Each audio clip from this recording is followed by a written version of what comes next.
Thanks for tuning in to Silencer School. Today we are going to continue our look at 300 Blackout, one of the most popular suppressor-friendly rounds, and its effectiveness. We will be testing various barrel lengths and twist rates to see what effect they will have on Supersonic 300 Blackout ammo. When I first got into guns, if it looked cool and functioned, that was about all I cared about. And that explains the couple 7.5-inch 5.56 guns that I own. But as I started to appreciate ballistics more and focusing on what a particular caliber was trying to accomplish, and using the ideal barrel length coupled with that caliber to achieve those goals.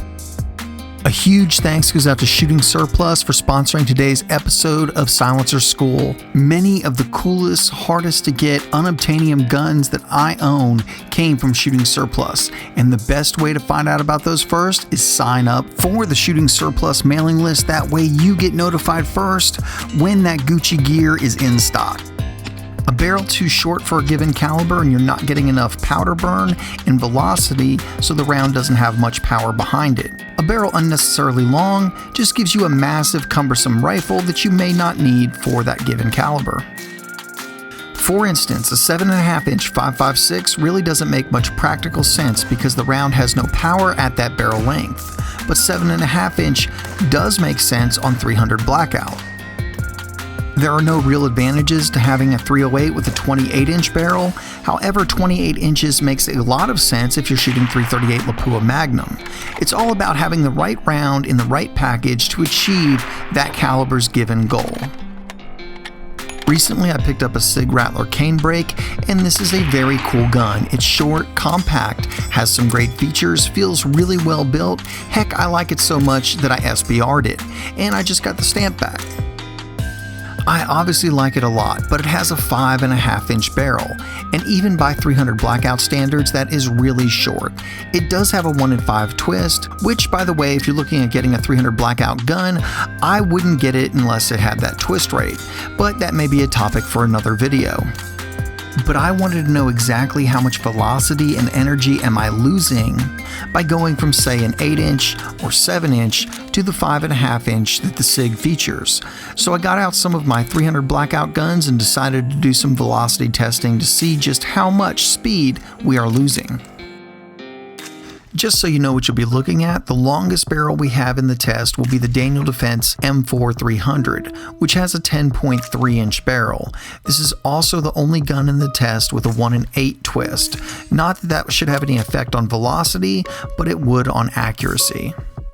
The Q Minifix will be next with the 8-inch barrel, followed by the Q Honey Badger that has a 7-inch barrel, and then finally the Sig Rattler canebrake with a 5.5-inch barrel.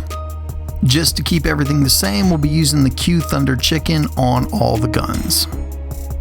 For ammo, we will be using the Hornady 135 grain FTX. I know we got a lot of suggestions on what different types of ammo to use, but basically I had some of this laying around, so this is what we're going to use, but it should give us a baseline for Supersonic 300 Blackout ammo and something to compare the guns with.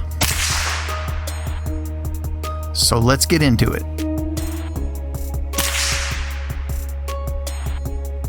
First up will be the Daniel Defense with the 10.3-inch barrel.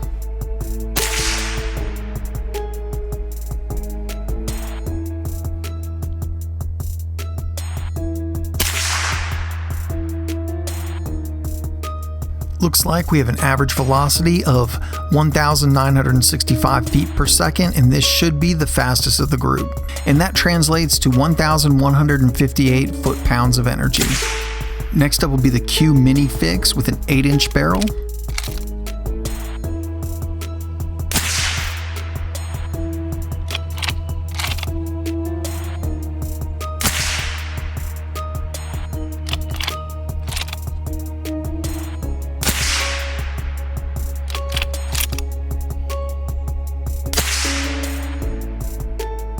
Alright, for the Minifix, we're looking at an average speed of 1907 feet per second. We're getting a 58 foot per second loss, going from the 10.3-inch barrel, the Daniel Defense, to the 8-inch barrel of the Q Minifix, and we are still getting 1,090 foot-pounds of kinetic energy with the Q Minifix.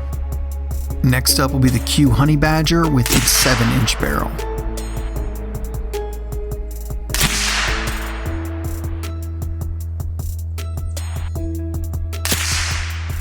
Okay, with the Q Honey Badger, we're getting an average speed of 1,811 feet per second, which is a 96 foot a second loss in velocity from the Minifix with an 8-inch barrel to the Honey Badger with a 7-inch barrel, and we still have 983 foot-pounds of kinetic energy.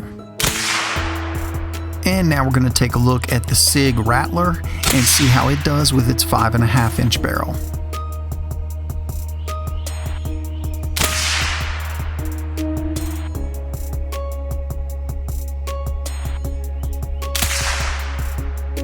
Alright, so the Sig Rattler had an average velocity of 1,704 feet per second. We lost 107 feet per second in velocity, going from the Honey Badger with a 7-inch barrel to the Sig Rattler with a 5.5-inch barrel.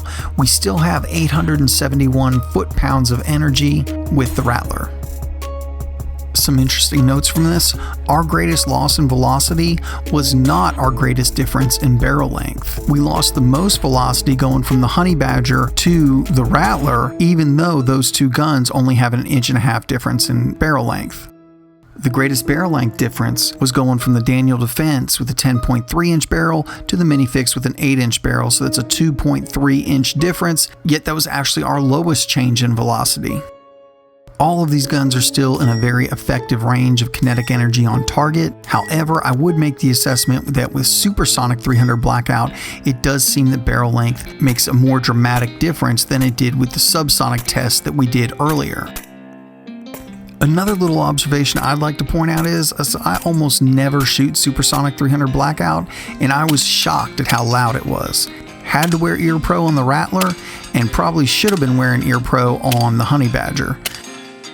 For me personally, I still think Subsonic 300 Blackout fits all the needs that I have for the round, and if you haven't seen our Subsonic Velocity 300 Blackout test, you need to go check that out as well. But I much rather have the debate with people about Subsonic versus Supersonic 300 Blackout than 9mm versus 45. So we are making baby steps forward. As always guys, thank you so much for watching. And a huge thank you goes out to Shooting Surplus for sponsoring today's video. Remember to go by and sign up for their mailing list so you can find out when the new stuff drops. And guys, if you're not subscribed to the channel, go ahead and hit that subscribe button right now. As always, we've got some really big reviews in the works, some really big silencer reviews in the works, and you definitely don't want to miss those. You can find out what's being reviewed in real time on our Instagram and Facebook pages, so be sure to check us out there as well. If you want to help support Alabama Arsenal, the best possible way to do that is through Patreon. These videos can be surprisingly expensive to make, and every contribution helps greatly and is very appreciated. There is also Alabama Arsenal gear available right below the video if you want to go out and represent. And as always guys, thank you so much for watching.